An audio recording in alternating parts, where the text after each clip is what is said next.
what the public doesn't understand is that the vast majority of the people that are being incarcerated are going to come back and be living near them and among them. And in a purely logical, rational world, you want these people to come out with some skill set to not reoffend. So if they haven't gone to high school, if they haven't had the psychological training, if they haven't had the resources that they need to kick addictions, they're going to be faced with the exact same problems. And the public is just not aware of that. Women's prisons are every bit as overcrowded as male prisons are.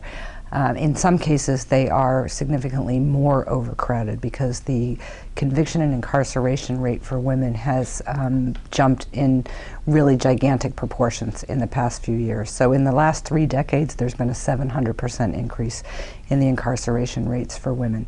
The prison system in our country is broken for all sorts of reasons. I think the primary reason is that we are, in the United States of America, quick to incarcerate. We are quicker than other nations. So in the United States, we have 5% of the world's population living in our country. We have well over 20% of the world's incarcerated people living in our country. We are quick in this country to think that we give people second chances and second opportunities, but the challenges that a convicted person faces when they walk out the door of a prison are way beyond the fact that they have a criminal record and difficulty in getting a job.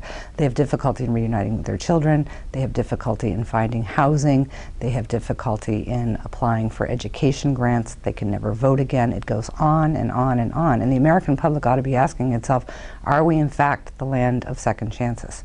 It's very easy for politicians, for prosecutors, for government officials to stand up and say, we will not tolerate crime in our neighborhood. People love that. They rally to it.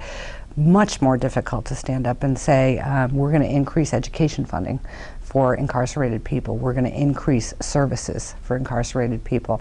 Because the antithesis of that is that, you know, any candidate can run a political campaign saying, oh, look, we're spending your taxpayer dollars educating offenders. How do you feel about that? Well, if you really knew what the consequence of not educating those offenders would be, you might feel better. And that is really sort of my challenge as a researcher and a writer, is to try to figure out a way to get that message in the hands of the public.